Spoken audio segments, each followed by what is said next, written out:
Vamos a platicar hoy acerca de un concepto que es incluso muy usado y manoseado y utilizado de manera figurada, pero que a veces no entendemos que en el caso concreto de la Biblia y de la aplicación bíblica es en un aspecto espiritual literal.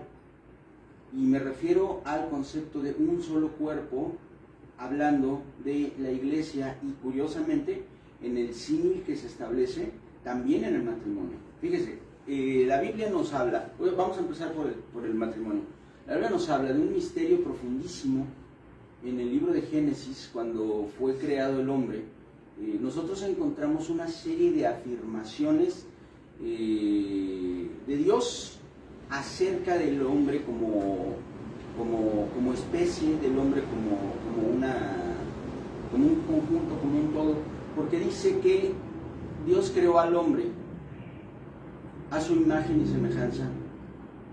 A semejanza de Dios lo creó de forma singular.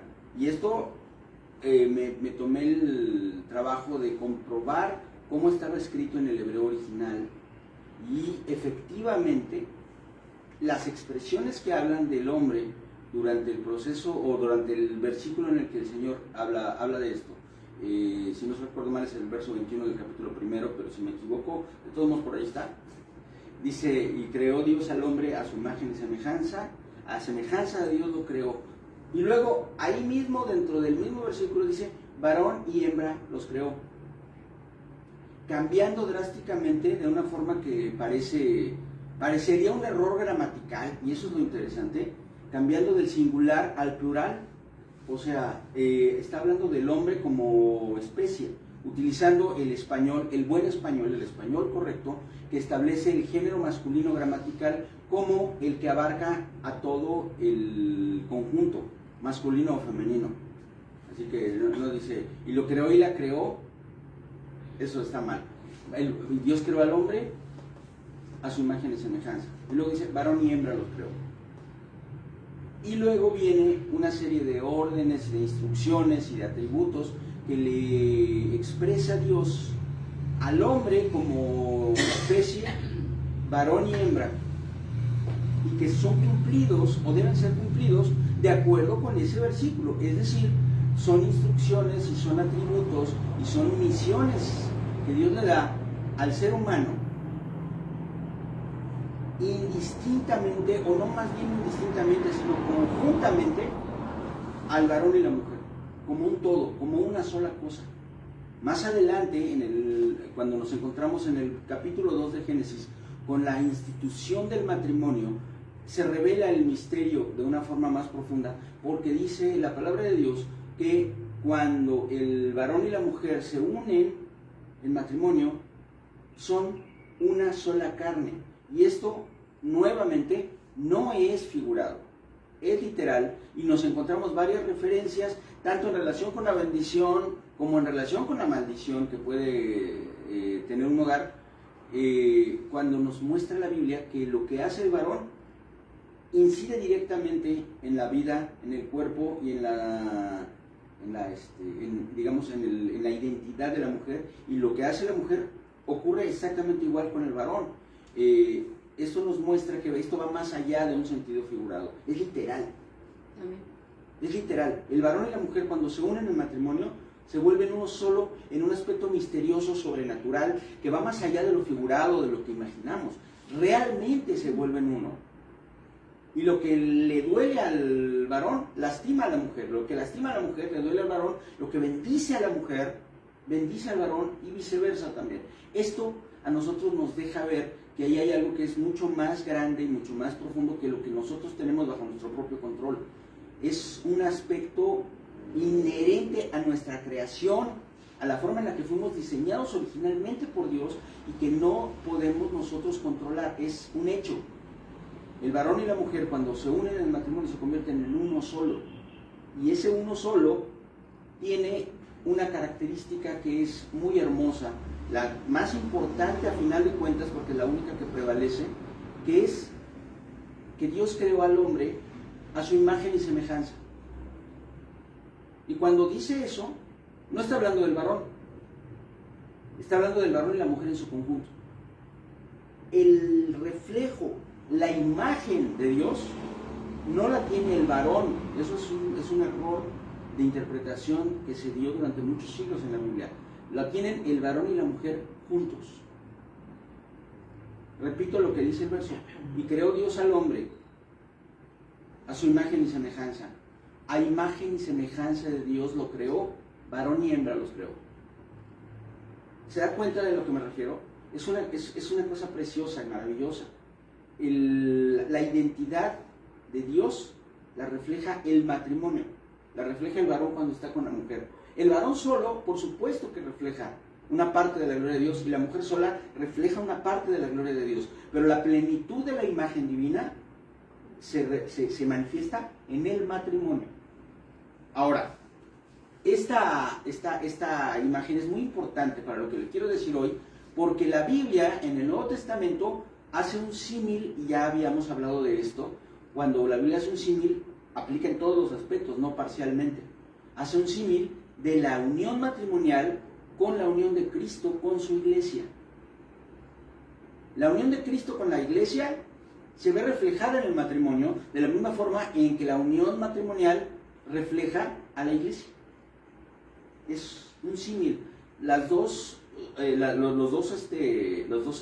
cosas, el matrimonio y la iglesia con Cristo, tienen las mismas características en ese aspecto, en el aspecto de que la plenitud de su identidad, la plenitud de la identidad de la iglesia solamente es real cuando hay una unión auténtica de Cristo con esa iglesia.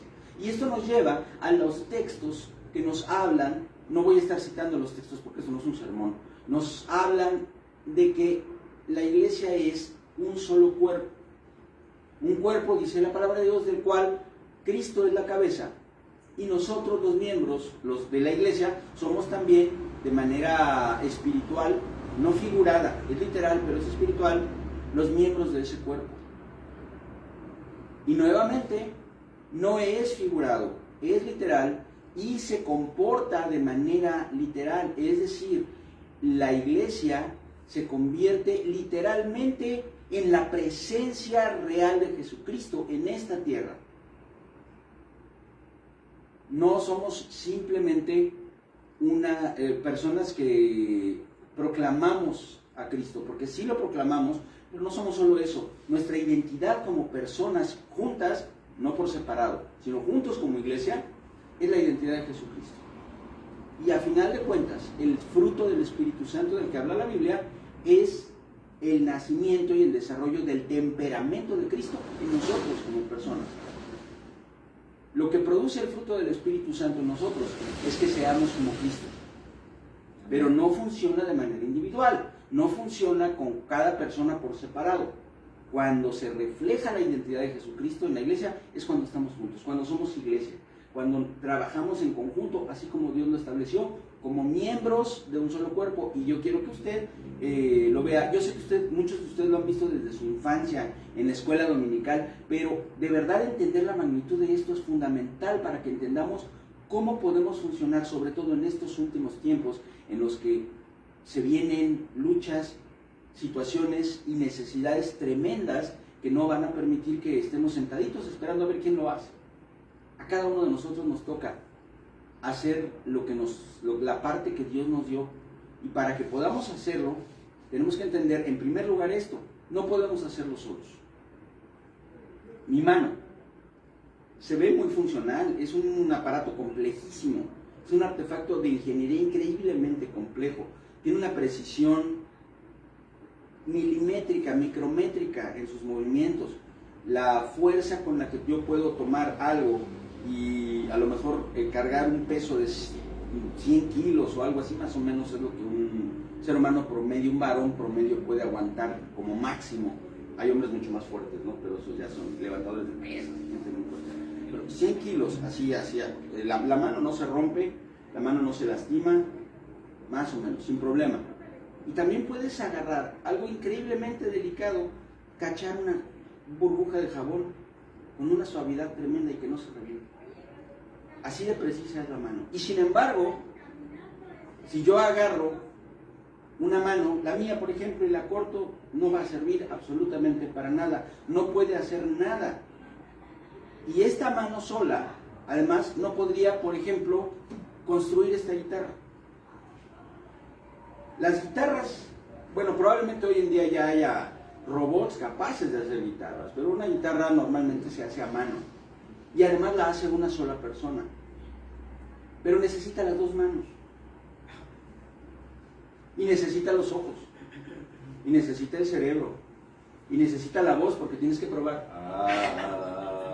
en qué tono resuena la madera. Todo el cuerpo se necesita para hacer esta guitarra. No lo puede hacer la mano sola, por muy hábil y poderosa que sea su construcción, su diseño.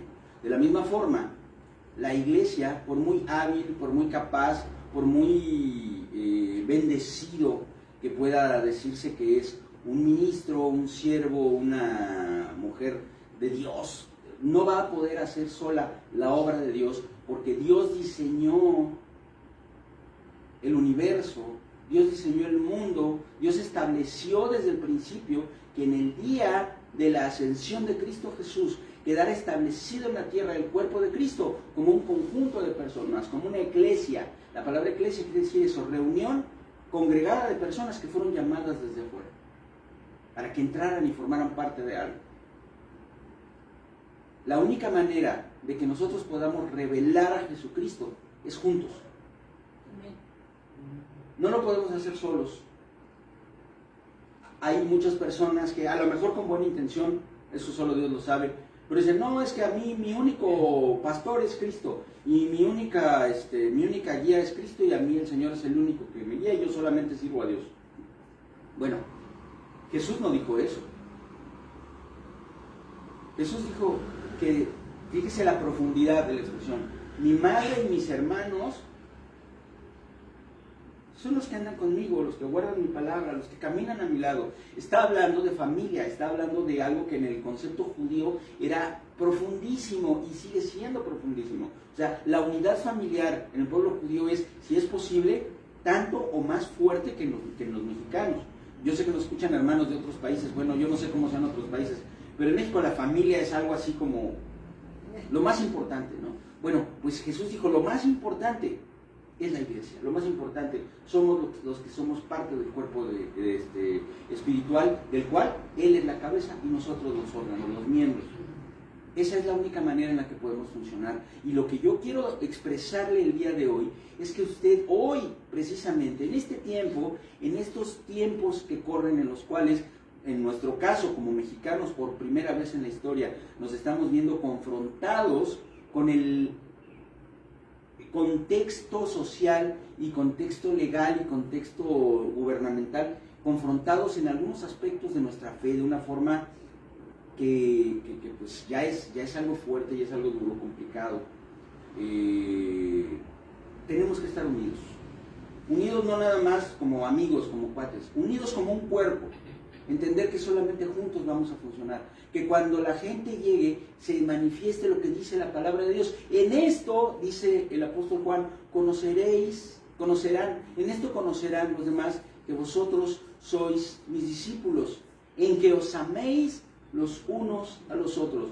No dice, van a conocer que son mis discípulos en que saben un chorro de Biblia, o van a saber que son mis discípulos en que hacen milagros tremendos. No dice en ninguna parte, van a saber que son mis discípulos porque tienen unos templos impresionantes y porque predican increíblemente y llenan estadios. Dice, van a conocer que son mis discípulos en que se aman los unos a los otros. Eso es lo que dice la palabra de Dios y eso es lo que toca los corazones. La gente no se queda en las iglesias porque está bien bonita la alabanza o porque predican bien bonito o porque la iglesia está bien cómoda. La gente que se queda realmente para lo que debe quedarse se queda porque siente el amor de Dios. ¿Y cómo lo va a sentir?